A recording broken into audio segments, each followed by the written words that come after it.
നിങ്ങളിപ്പോൾ ഇന്നലെയും ഇതൊക്കെ പത്രത്തിൽ വായിച്ചിട്ടുണ്ടാവും. പെറ്റ ഉമ്മനെ മകൻ വെട്ടിക്കൊന്നു നുറുക്കിക്കളഞ്ഞു. എന്താണ് കാരണം എന്ന് വെച്ചപ്പോൾ ആ മകൻ മദ്യപാനിയായിരുന്നു. ആ മദ്യപിച്ച് ബുദ്ധിയില്ലാതെ ലഹരി വന്നപ്പോൾ അവൻ ഉമ്മയെ വെട്ടിക്കൊന്നു. ഇങ്ങനെ എത്രയെത്ര സംഭവങ്ങളാണ് നടക്കുന്നത്.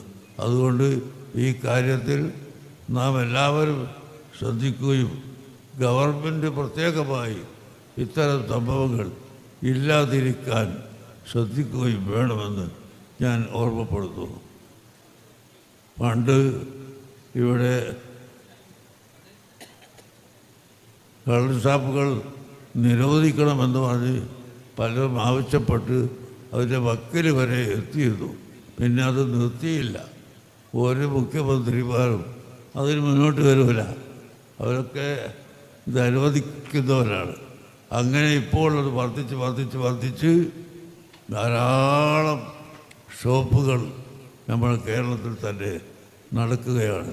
മുസ്ലിമുകളുള്ള കേന്ദ്രത്തിലാണ് ധാരാളമായി മദ്യപാനം നടക്കുന്നത് എന്ന് പത്രക്കണക്കുകൾ പറയുന്നു. അവർ കണക്ക് കൂട്ടി പറയുന്നതാണോ അസത്യം പറയുകയാണോ എന്നെനിക്കറിയില്ല.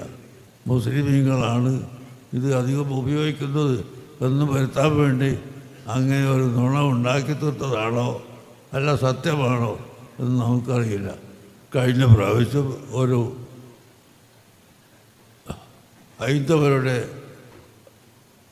ഒരു സന്തോഷ ദിവസത്തിൽ കേരളത്തിൽ ഏറ്റവും അധികം കള്ളു ചെലവായത് പൊന്നാനിയിലാണ് എന്ന് പേപ്പറിൽ വന്നു. പൊന്നാനിയിൽ മുസ്ലിംകളല്ലാതെ ഒരറ്റക്കുട്ടിയില്ലല്ലോ. അപ്പോൾ അതുകൊണ്ട് അവിടെ മുസ്ലിംകൾ മാത്രമുള്ള സ്ഥലത്താണ് ഏറ്റവും കള്ളു ചെലവായത് എന്ന് പത്രത്തിൽ എഴുതുന്നു. അത് സത്യമാണോ അല്ലേ അല്ലാഹു ആലം.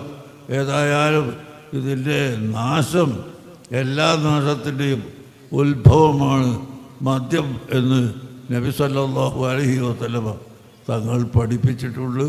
അതുകൊണ്ട് രാജ്യത്തിൻ്റെ ഭദ്രതക്കും രാജ്യത്തിൻ്റെ ഗുണത്തിനും ആവശ്യമായത് ഗവൺമെൻറ്റും ചെയ്യണമെന്ന് ഞാൻ ഈ സമയത്ത് ഓർമ്മപ്പെടുത്തുകയാണ്.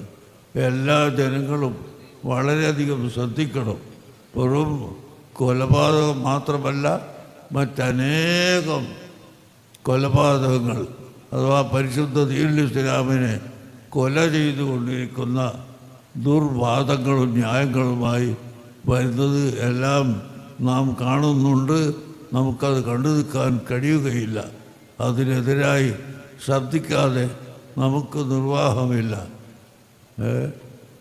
ഇന്ന് തന്നെ നമ്മൾക്കെതിരായി പത്രത്തിൽ ധാരാളം വരുന്നു. എന്താ ഈ മുസ്ലിയാക്കന്മാർ യാഥാസ്ഥികന്മാരാണ്, അവർക്ക് ലോകം തിരിയാത്തവരാണ് എന്നൊക്കെ പറഞ്ഞുകൊണ്ട് നമ്മളെ പരിഹസിച്ചുകൊണ്ടിരിക്കുന്നു.